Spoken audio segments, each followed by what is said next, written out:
So Rafael Fiziev versus Mateusz Gamrot is the main event of this Saturday's UFC Fight Night, live from the Apex, like we all love it to be. Just the best place to have a fight night. Have they not learned their lesson? Please stop having fight nights there. Anyway, let's get into this matchup, which is enticing.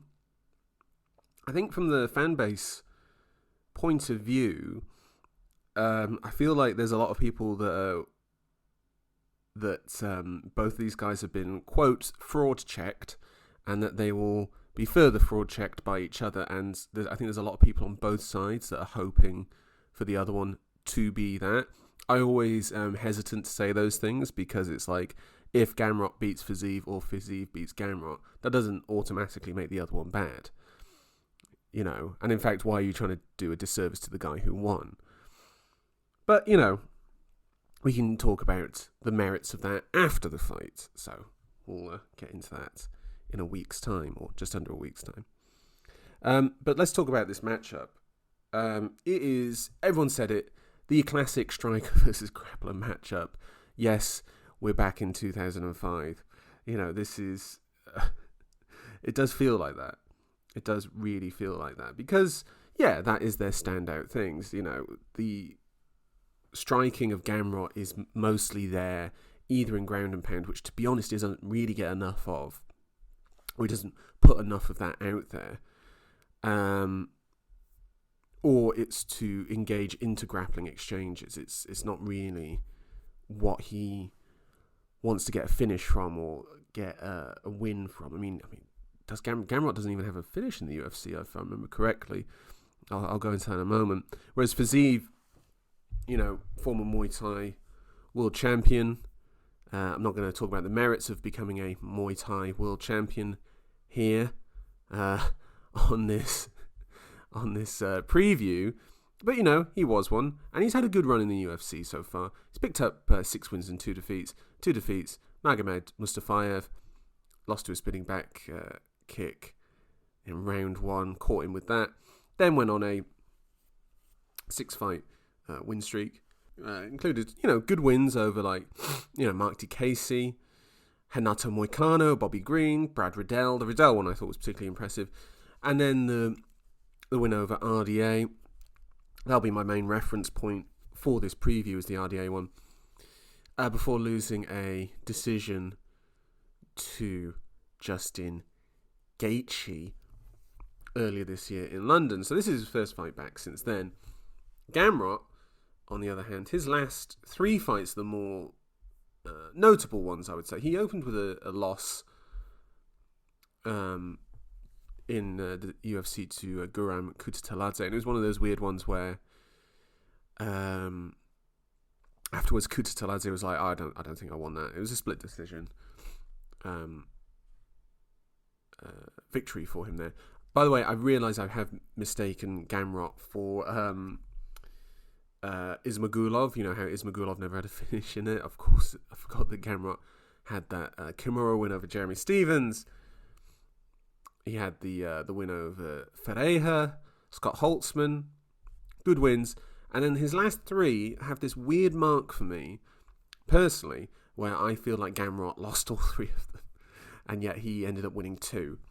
One of them being against Arman Sarukian, which was, I believe, Tom Ballin, my regular co-host of this podcast, who is not here today. That was his fight of the year for 2022. Great shout. I went for the more normie choice of Prohashka versus Teixeira, which is the correct choice, obviously. Which I thought Sarukian won. Then he lost a decision to Benio Dariush, which I thought he lost. And then he got a split decision win over Jalen Turner, which I also think he lost. So he's kind of in this weird mental space for me, personally. I'm not telling you that that's what happened, that if you think otherwise, you're wrong. You know, a split decision win over Jalen Turner, it was close. Sarukian, it was close. Dariush wasn't that close. It's fine either way. But that's talking about the lead-up. let's talk about the actual matchup now, which is really interesting. So, shall I start with Fiziev? Yes, I will start with Fiziev. Fiziev, classic Muay Thai style, kind of can look a bit square at times. His hips can look a little bit square, which will be obviously there for the takedown.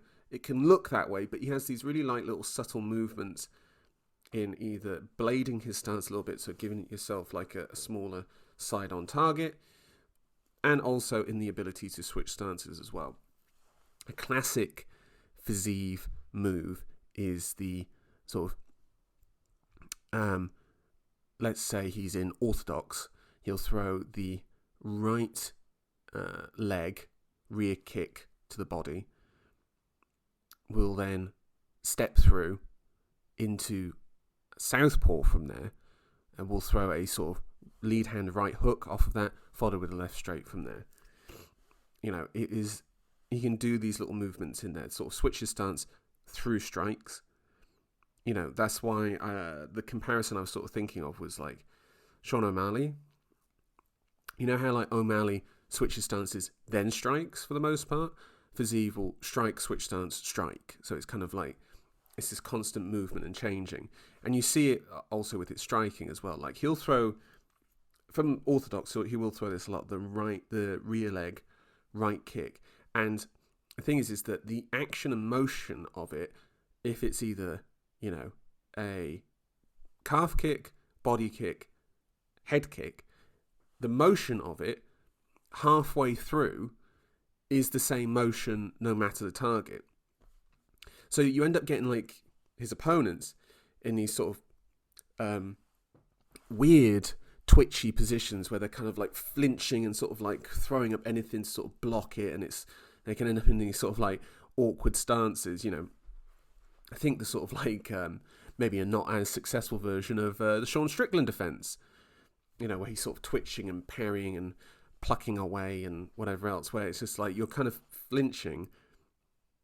He'll like land that kick and then throw something immediately behind it, so you're always having to move and parry your hands, and it's not from you like applying pressure, it's from you just reacting from his motion. So that's, from one or two strikes you can get a lot of reactions out of you. I mean, case in point would be the finish of Rafael dos Anjos, whereby he, at the end of the first round, he throws a combo where it's the right kick, switches stances into southpaw, throws the right hand, and then cracks him with the left hook from there. And the finish that he got with RDA at the beginning of the fifth round was, it's almost like he amps up the intent on each strike as he goes. So he throws up the right knee, and he's not going to throw it to land, really, but he's kind of like getting him moving back. He then throws out the right hand from there, kind of touches RDA, doesn't really commit to anything, and then he commits to this huge left hand hook from there that then drops RDA, and then there's like a couple strikes after that. But it's this kind of like constant elevating and ramping up of the intent of his strikes that can throw people off. And I think that's what makes him such a clever, intricate striker. And if I'm going to give Gamrot credit here, Gamrot kind of has that, but for grappling, is how I would put it. I'm a fan of Gamrot. This always sounds like I dislike him. I am a fan of him. I just don't think he's as good as some people think he is. There's this real like European MMA fan who's like, Gamrot's the man. Like, he was 22-1 from KSW. He had this great run and all that. He was the featherweight champion. He moved up and won the lightweight title. Gamrot's, a talented guy. I just don't foresee him ever becoming a UFC champion. That doesn't mean I think he's a bad fighter. I just, I get tired of guys being wrapped up in like this whole contender thing, I think it's a frustration that I have with lightweight in general, is that lightweight has this such logjam of old names at the top who, for the most part, don't fight contenders unless they're Justin Gaethje against Fiziev earlier this year, or Beneil Dariush because he doesn't know how to promote.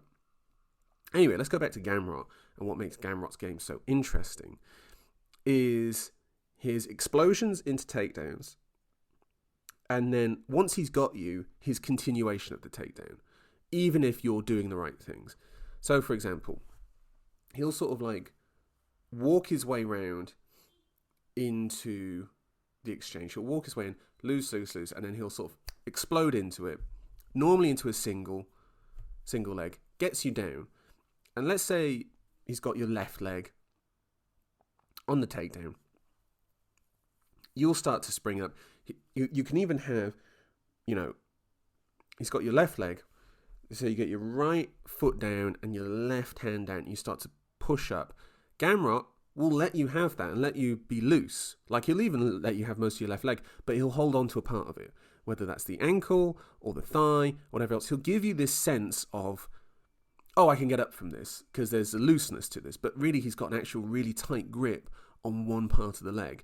And then he'll just follow you around with it until he's able to get closer into your body and torso from there and work from there. So imagine you spring up, he's still got hold of your left ankle, and so he's tipping you back over. You can't fully spring back up because you haven't got control of your ankle and you can't press down and push up. Gamrot will just follow you around until he can then get in tighter into the body and work from there, either into a submission or ground and pound. The problem is, for me, with Gamrot is that he does rate the position over strikes more, and I think I would like him a lot more if he threw a lot more ground and pound. I mean, if you look at both of these guys have a very minor strike landed and absorbed per minute differential. So, for example, Fiziev lands at 5.06 and he absorbs at 5.17, whereas Gamrot lands at 3.03 and absorbs at 3.23. Their striking accuracy is pretty much the same at 51%, but Gamrot's striking defense is a lot better at 60% compared to Fiziev's 48%. So, Fiziev's in this, it's, proven there that, in the percentages that, Fiziev's striking defense is probably not quite what it wants it to be. But it's interesting then with Gamrot that, there can be a lot of missed strikes on him because he'll be ducking down on a takedown on you. So what is the game plan for both of these guys? Obviously, for Gamrot, it's get it to the ground. You have to, when you get into that striking range and Fiziev starts twitching at you, you need to jump all the way back out, particularly initially, before then, probably at some point in the first round, twitches and then you explode through, and maybe you can get him on one leg and get a takedown from there. If I'm Fiziev, I would be working the body quite a lot. I would be trying to take Gamrot's wheels from out of him. So a lot of calf kicks, teeps, obliques to the knees, that sort of thing. And then moving up to the body from there, and then start feinting the hands and landing with your hands from there. If you can as well, a lead hand hook to the body, I think would be a really beneficial thing to have. Because if you throw that lead left hook, let's say, to the body, and Gamrot goes to grab it, you can immediately post off of him, either with the left hand from there, or come back in with the right, push up against his body, and then release your left hand from there.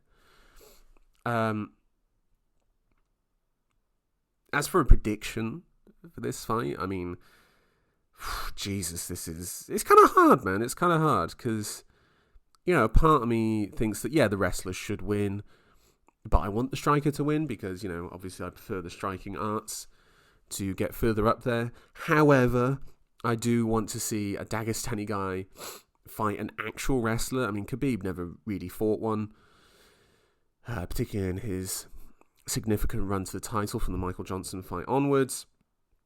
Were there any at the time, now that I think about it, at lightweight? I don't think there were. So, there's that where I'm like, I'd like it to see a wrestler get up there. But, I think Sarukian will probably be the one anyway. He can get the rematch against Makhachev. I think there is a question about Fiziev's cardio, but then there's a part of me that's like, well, he got a 5th round finish against RDA. Is there the question of, did he manage his energy and take the 4th round off? Because RDA won the 4th round of that fight. Did he take that 4th round off?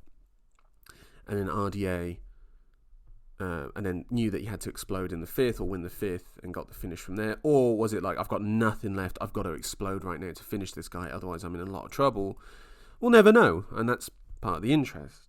And we know that Gamrot's got 5-round cardio. We saw that against Sarukian. I think he did quite well in the later rounds against Sarukian, at least winning the 4th, if I remember correctly, and maybe even the 5th for me. Although I think I had it 4-1 to Sarukian. I'll have to go through my notes for that. I'm going to give the official Hold On I'm Talking Brother prediction for myself and my colleague Tom Ballum, and I know he would pick Gamrot. And you know what? Tom, I'm not going to pick him. I'm going to pick Fiziev because I think it would be funnier. You can like and subscribe to Hold On I'm Talking Brother. Leave a comment and we will get back to you. Email us at holdonbrother69@gmail.com. Subscribe to us on Spotify and iTunes for our full podcasts where we break down the UFC pay-per-views. We will do Fight Night previews and reviews as well once we are both fully available for that. And enjoy the fights.